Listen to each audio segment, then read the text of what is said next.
Kita lanjutkan kuliah kita. Tadi udah dibacakan nilai Z. Jadi nilai Z itu berguna apabila kita ingin membandingkan dua populasi individu dari dua populasi individu yang sama. Rumusnya ada di dalam 1 itu Z sama dengan X kurang mu dibagi dengan sigma darat baku. Di halaman 40 di puter 2.5 tadi dijelaskan di sana ada mahasiswa yang mengikuti mata kuliah kimia dan mengikuti mata kuliah ekonomi. Nah, mata kuliah yang mahasiswa yang bersangkutan memperoleh nilai 82 di mata kuliah kimia dan memperoleh nilai 89 di mata kuliah ekonomi. Pertanyaan, di mana mahasiswa ini relatif berprestasi? Apakah di mata kuliah kimia kah atau di mata kuliah ekonomi? Caranya membandingkan nilai Z tadi. Di mata kuliah kimia rata-ratanya mu-nya 68 dan simpangan bakunya 8. Jadi nilai Z-nya sama dengan 82 kurang 68 dibagi 8 sama dengan 1,75.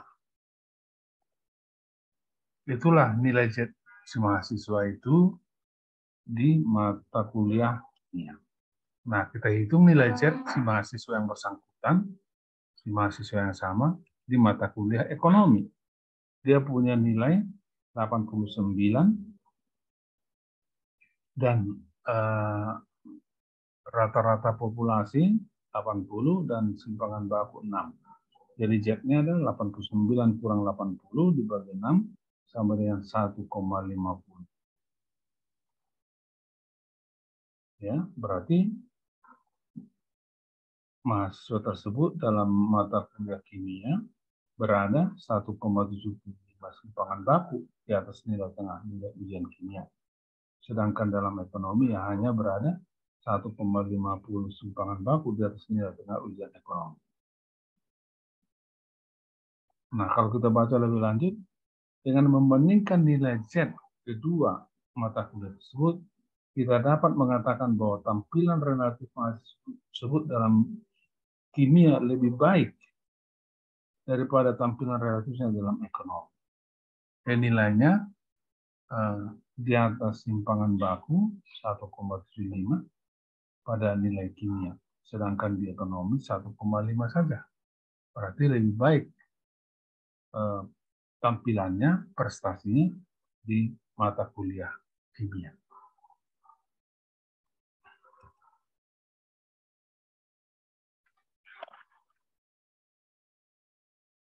Nah, nanti contoh-contoh soal-soal latihan kalian kerjakan ya.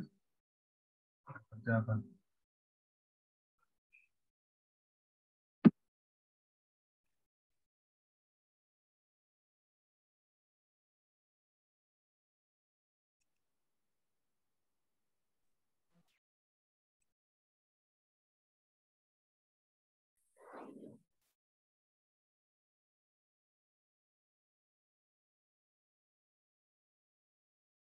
Kita lanjutkan dengan bab berikutnya, pendeskripsian data. Pendeskripsian data.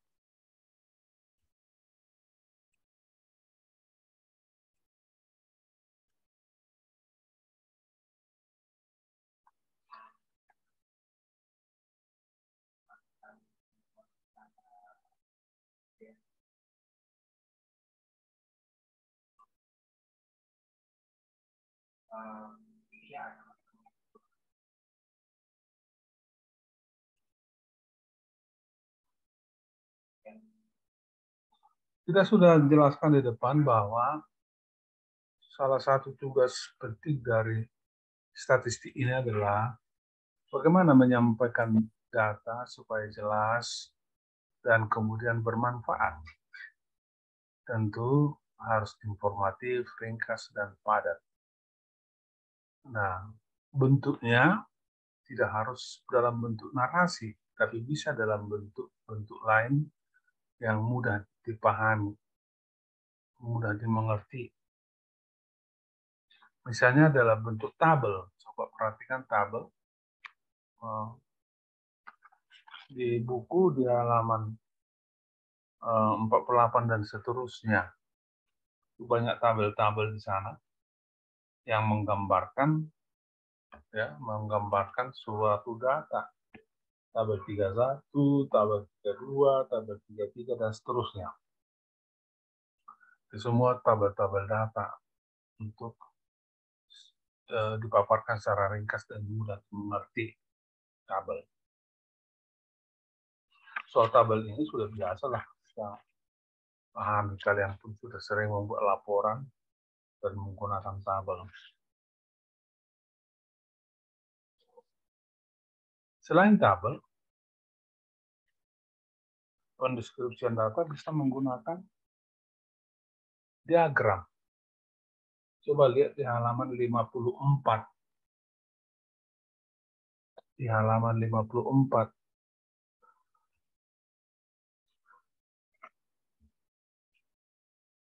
Gambar 31. Diagram balok. Kenapa disebut balok? Seperti data itu ditampilkan seperti dalam bentuk balok. Coba lihat antar balok dengan balok lain, itu ada pemisahnya. Maka disebut dia kelihatan baloknya itu. Makanya disebut diagram balok. Tapi coba lihat gambar 32 di bawah. Itu disebut histogram. Histogram. Gambar 33 juga histogram.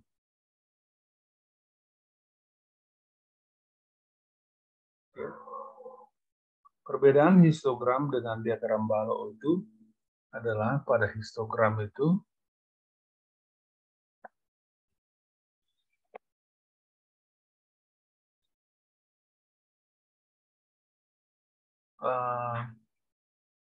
wujudnya itu menyatu, dempet.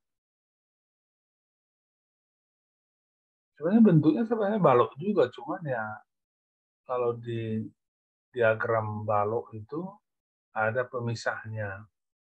Sedangkan di histogram rapat dia, rapat.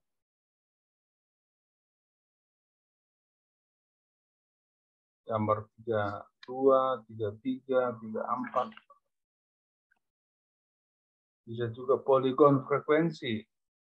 Seperti gambar 56, kemudian gambar 36. Gambar 35 dan gambar 36.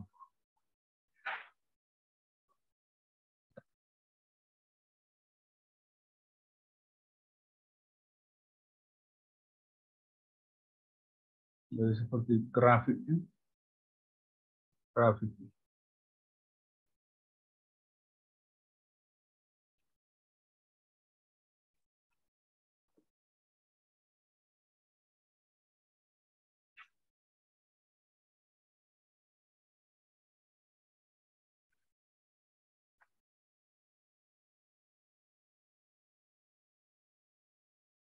Nah, data-data sering sangat teratur. Sangat teratur. Coba lihat dulu gambar 37A dan 37B. Gambar 37A dan gambar 37B di halaman 57. Ini disebut sebagai sebaran yang setangkup. Data-data itu menyebar. Setangkup, nah, artinya begini.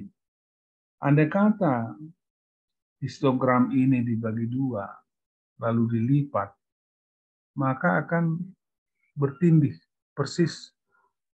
Bertindih persis. diagram itu.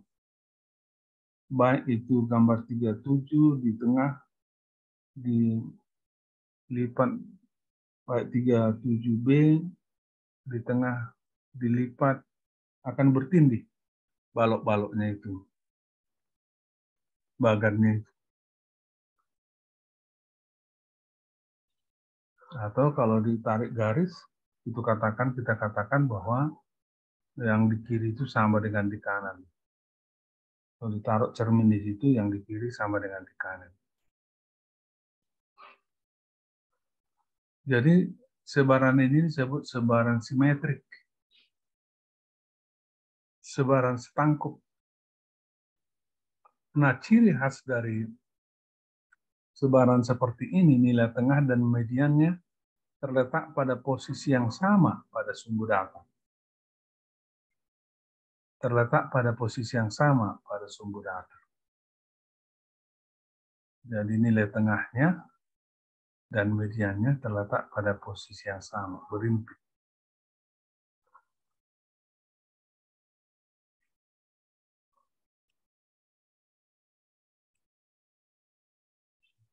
Nah, bagaimana dengan gambar 38? Sebaran yang menjulur. Sebaran yang menjulur.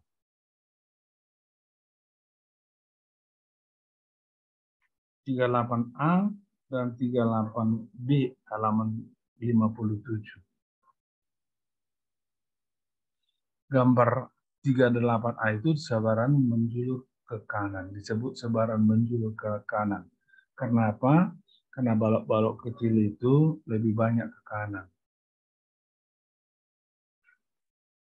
Ini disebut menjulur positif. Karena apa? Karena nilai tengahnya lebih besar dari median.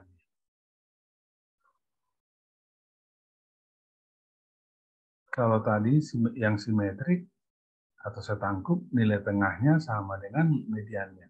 Sedangkan ini sebaran yang menjulur ke kanan itu, nilai tengahnya lebih besar dari mediannya. Bagaimana dengan 3B, 38B, yang sebelah kanan? Ini disebut sebaran menjulur ke kiri. Coba lihat yang kecil-kecilnya, balok-balok kecilnya lebih banyak ke kiri. Ini disebut menjulur negatif. Kenapa? Nilai tengahnya lebih kecil dari median. Nilai tengahnya lebih kecil dari median. Cirinya nilai tengahnya lebih kecil dari mediannya.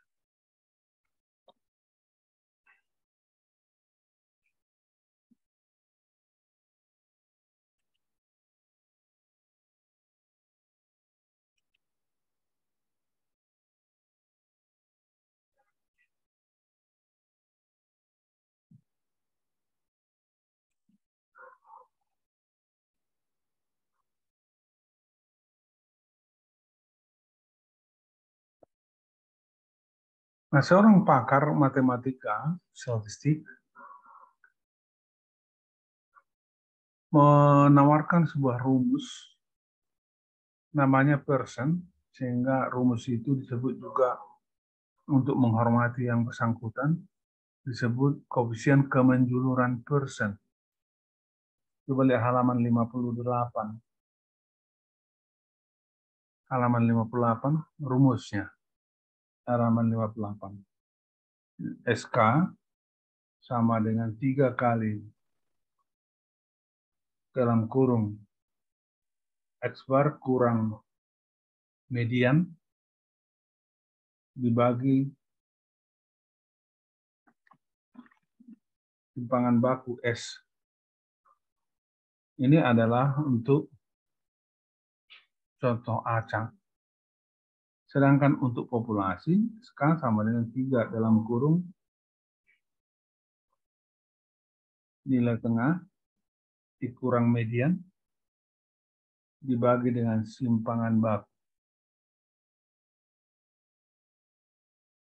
Ini untuk populasi. Jadi selisih dari rata-ratanya dengan mediannya. Dibagi dengan simpangan baku masing-masing. Nah, Untuk yang setangkup, karena tadi kita katakan bahwa mediannya sama dengan nilai tengahnya, maka tentu nilai tengah kurang median karena sama ya 0. Maka untuk setangkup SK-nya sama dengan 0.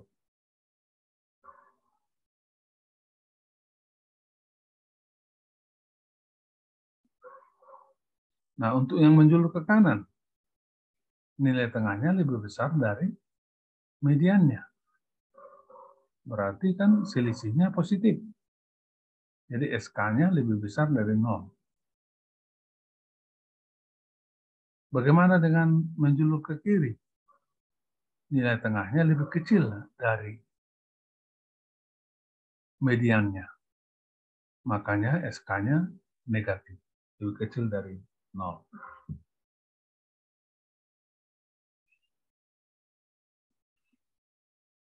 Nah, teladan 1 ada di halaman 58. Hitunglah koefisien kemenjuluran person bagi sebaran umur aki dalam tabel 34. Sebenarnya bukan tabel 34 itu, tapi tabel 3.3. Diperbaiki di bukunya ya. Tabel 3.3. Teladan 1. Nah, jawab. Dengan menganggap data tabel 3.3 sebagai suatu contoh, kita peroleh X rata-rata, X bar sama dengan 3,41, median sama dengan 3,4, dan simpangan baku 0,70. Oleh karena itu, koefisien kemenjuluran person itu sama dengan 3 kali dalam kurung 3,41 kurang 3,4 dibagi 0,70 sama dengan 0,04. Ini positif. Berarti apa? Berarti data-data itu menjulur ke kanan. Menjulur ke kanan. Karena dia SK-nya positif.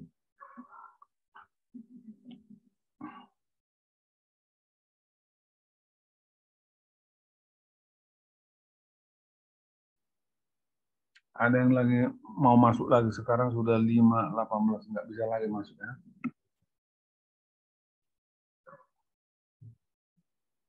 Nah, kita lanjutkan.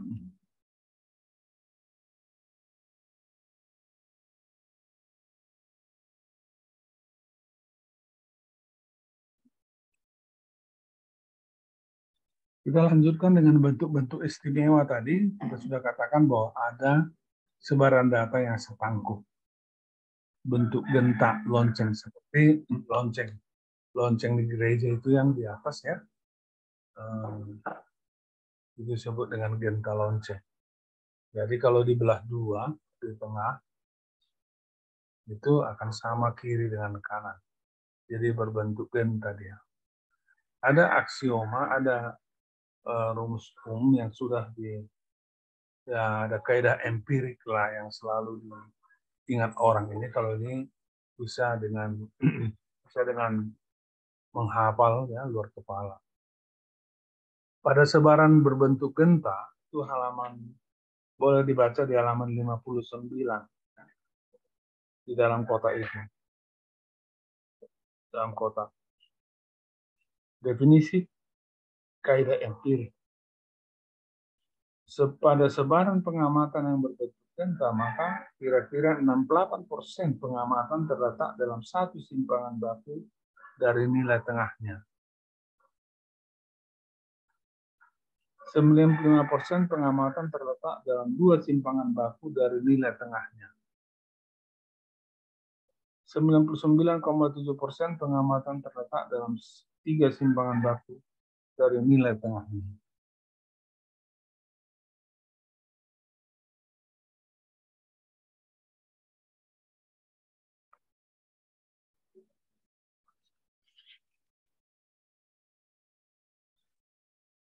Nah, teladan-teladannya ada di sana, kalian bisa kerjakan itu. Kemudian bagian 34 ada mengenai persentil, desil, dan kuartil. Itu bisa kalian baca sendiri ya. Kalian baca sendiri. Oke, saya kira cukup dulu hari ini ya. Kita lanjutkan ke bab berikutnya nanti.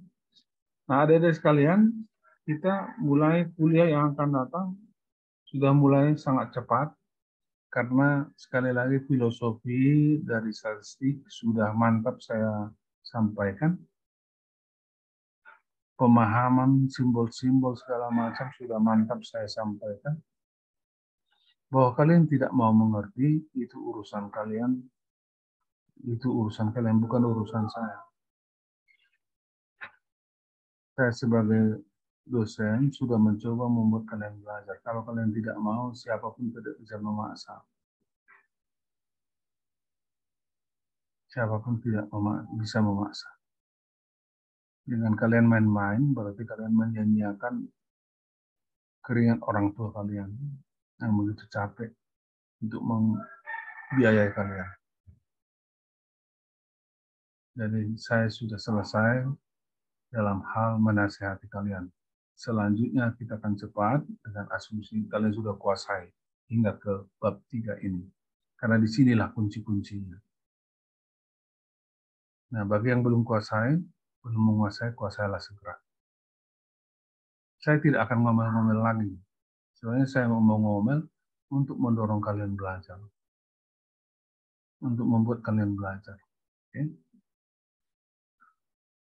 Nah, sejak sekarang saya tidak peduli lagi kalian belajar atau tidak. Wujudnya nanti ya kelihatan di angka, dinilai. Ya. Kalau kalian ingin nilai E, ya terlihat itu nanti dari jawaban-jawaban kalian. Kalau kalian ingin nilai A, ya mantapkanlah jawaban-jawaban kalian. Baik, ada pertanyaan?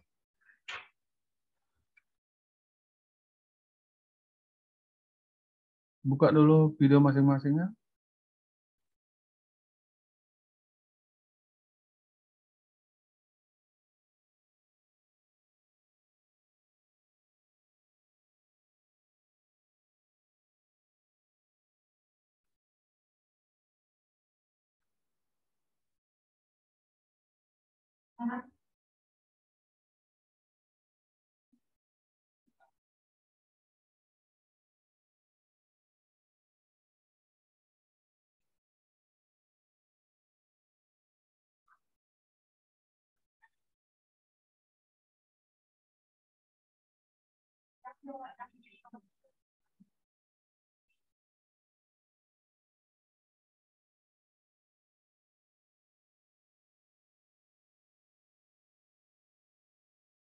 Baik, kalau tidak ada pertanyaan, kita akhiri kuliah kita sampai ketemu pada kuliah yang akan datang. Selamat sore, terima kasih atas perhatian kalian. Sore, Pak. Selamat sore, Pak.